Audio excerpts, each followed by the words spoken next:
A quarta força é a China.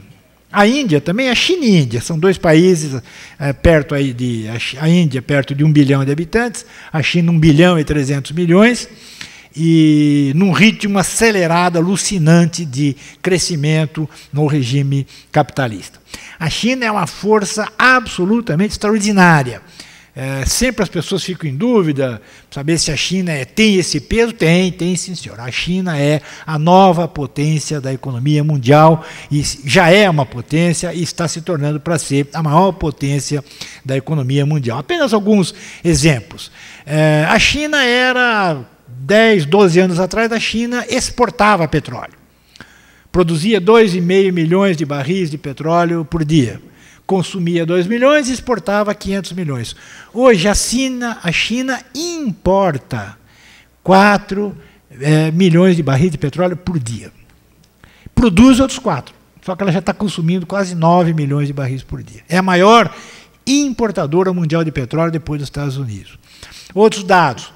A China é a maior produtora mundial de minério de ferro. É também a maior importadora mundial de minério de ferro, inclusive do Brasil. Compra minério de ferro no Brasil, compra minério de ferro na Austrália, na África, e assim mesmo não dá para o consumo deles ainda é maior. De todo o aço produzido no mundo, metade vai para a China. Veja bem, todo o aço produzido no mundo inteiro, metade é consumido na China. É essa força da economia chinesa que catapultou a economia mundial de duas formas. De um lado, a imensa capacidade chinesa de produzir barato, então inundaram o mundo de produtos baratos, geladeira, televisão, fogão, computadores, né? Você vai, tudo é made in China e muito barato. E ao mesmo tempo, a China se tornou uma excelente oportunidade, porque é um país de muita gente, cresce muito depressa e que tem poucos recursos naturais. Ou tem poucos recursos naturais, dado o tamanho da sua população. Ela tem petróleo, mas ela precisa de muito mais petróleo do que ela tem. Ela tem minério de ferro, mas precisa de muito mais do que tem. Ela tem uma agricultura forte, mas ela precisa de muito mais alimento do que a agricultura local consegue produzir. O resultado é que ela é, ao mesmo tempo, uma grande importadora de commodities, matérias-primas, etc. Produtos nos quais o Brasil tem enorme competência. Então, o Brasil aproveitou muito bem esse período. Então, repare, o mundo cresceu e cresceu numa direção que foi muito favorável à economia brasileira. A economia brasileira, que havia se especializada no agronegócio, por exemplo, né, o Brasil, claro que foi sorte ter pego um período de crescimento muito bom da economia mundial, mas tem mérito também. O mérito é que a economia brasileira, os empresários brasileiros estavam preparados para ocupar esse espaço.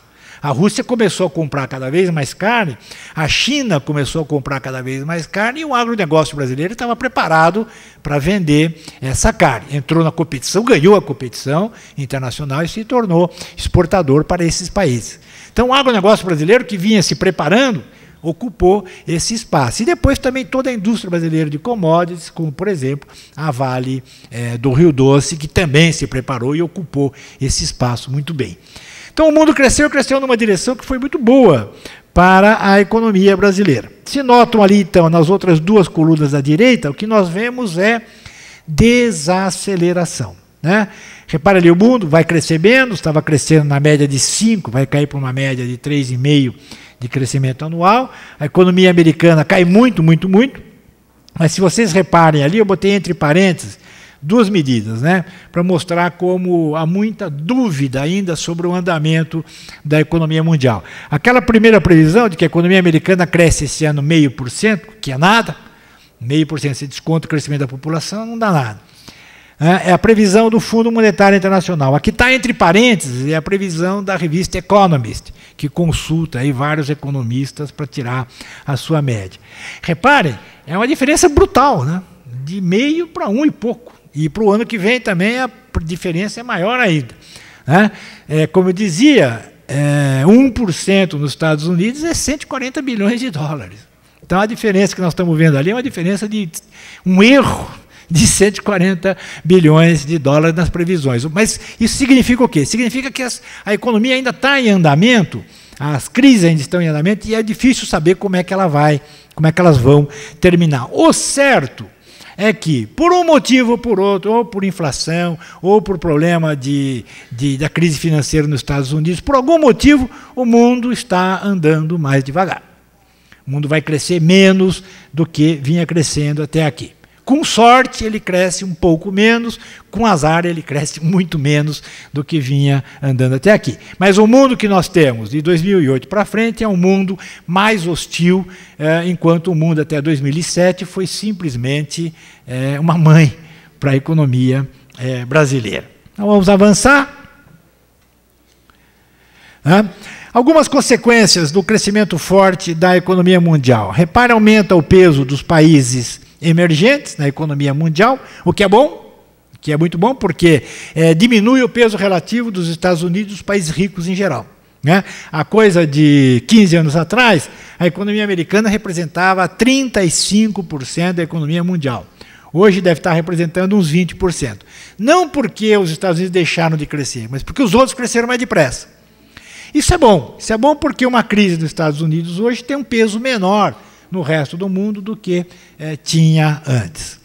A outra consequência que nós vimos aí, que é espetacular para o Brasil, repare o preço das commodities agrícolas, olha como sobe sensacionalmente,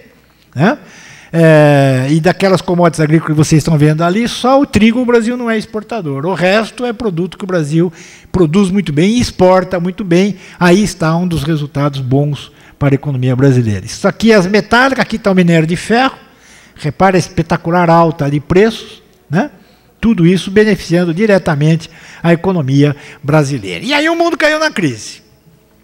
Crise financeira norte-americana, que está levando a... Todo mundo ouviu falar já da crise do subprime, que é a crise das hipotecas, que emprestaram dinheiro para pessoas que não tinham condições de pagar. Mas isso não foi só no sistema hipotecário, no sistema da casa própria, foi em toda a economia americana. O sistema financeiro, o que é sistema financeiro? É pegar dinheiro de quem tem poupança e emprestar para quem precisa, ou para investir ou para consumir. É isso que é o papel do sistema financeiro, ele existe para isso. Pegar dinheiro onde sobra e canalizar para onde está precisando.